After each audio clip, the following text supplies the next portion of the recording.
Nah, Bapak Presiden minta agar sektor produktifnya ditingkatkan dan tentunya nanti akan ada revisi mengenai Kepres, mengenai KUR. Kemudian yang kedua terkait dengan berbagai kawasan lain, kami menjelaskan mengenai perkembangan kawasan di Nongsa yang akan ada perluasan, di mana itu juga mengundang Bapak Presiden untuk hadir karena ada rencana beberapa data center akan masuk ke sana. Kemudian juga terkait dengan kawasan ekonomi khusus di Singasari, sekarang kita sudah masuk King College di sana dan nanti akan masuk Queen Mary ke kawasan ekonomi Singasari juga. Dan ini adalah merupakan bagian dari keluarga Russell Group atau yang memiliki selain King College juga Queen Mary dan juga ada Imperial College. Jadi ini beberapa yang ada di sana. Dan ini juga nanti pada waktunya Pak Presiden akan melakukan kunjungan. Nah, kemudian terkait dengan pertumbuhan ekonomi secara spasial kita ketahui relatif bagus. Kemudian inflasi kita ketahui juga sampai Februari inflasi masih rendah, di mana core inflation-nya masih positif dan juga core inflation-nya masih 2,48%. Nah, tentu kami lihat bahwa indeks keyakinan konsumen PMI juga full Februari masih tinggi 53,6. Kemudian juga relatif pertumbuhan kredit di Januari masih 10,3, dana pihak ketiga 5%. Di akhir Februari cadangan devisa relatif masih tinggi. Nah, kemudian kami juga bahas sektor-sektor yang masih tumbuh, baik itu mulai dari makan minum maupun logam dasar yang relatif juga tinggi. Sektor tekstil pakaian jadi juga masih positif. Kemudian juga terkait dengan mesin perlengkapan. Dan juga kami laporkan terkait dengan neraca ekspor yang tumbuh positif dan di bulan Februari tertinggi 14 miliar kita punya ekspor, dan secara neraca perdagangan surplus sampai Februari 6,61. Jadi dari berbagai kondisi tersebut kami laporkan bahwa perekonomian Indonesia secara fundamental masih baik. Kita bisa melihat GDP growth kita dibandingkan Malaysia, Chile itu relatif masih tinggi. Inflation kita salah satu yang terendah termasuk di ASEAN. Kemudian current account balance juga masih, atau budget deficit juga masih kita jaga di 3%. Kemudian juga terkait dengan FDI dibandingkan prosentasi GDP kita juga relatif baik di sekitar 1,5%. Jadi dari keseluruhan ekonomi kita berada dalam fundamental posisi yang kuat. Nah, terus kemudian kami laporkan juga perkembangan proses-proses kita dalam perjanjian internasional dengan OECD. Kita sudah mengirim sebagian inisial memorandum, masih berproses, dan nanti akan ada meeting di bulan Juni.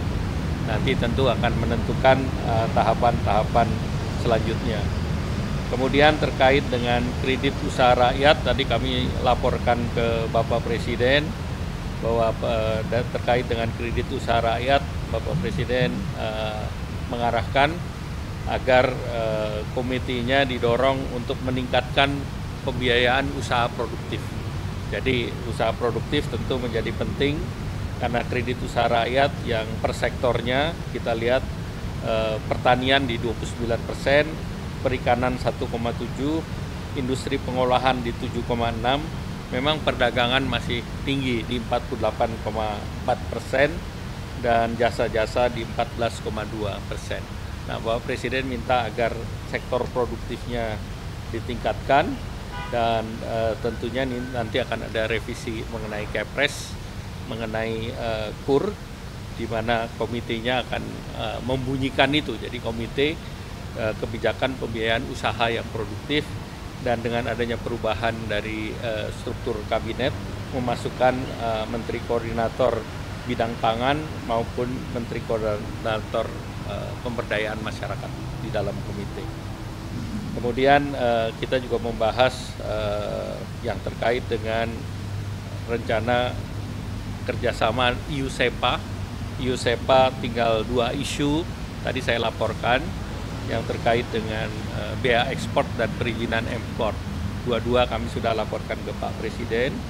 Kemudian juga akan ada sidang komite bersama antara Indonesia dan Rusia tanggal 14 sampai dengan 15 April. Nah, ini kita berharap bahwa pada saat itu kita bisa mengkonkludkan Eurasia Economic Union FTA. Eurasia Economic Union itu mencakup Uni Soviet, 5 negara bekas Uni Soviet, yaitu Rusia, Armenia, Belarus, Kazakhstan, dan Kyrgyzstan.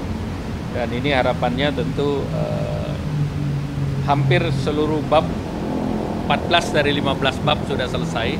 Jadi Bapak Presiden akan berkunjung ke Rusia di bulan Juni. Diharapkan pada kunjungan tersebut principal agreement-nya sudah bisa ditandatangani.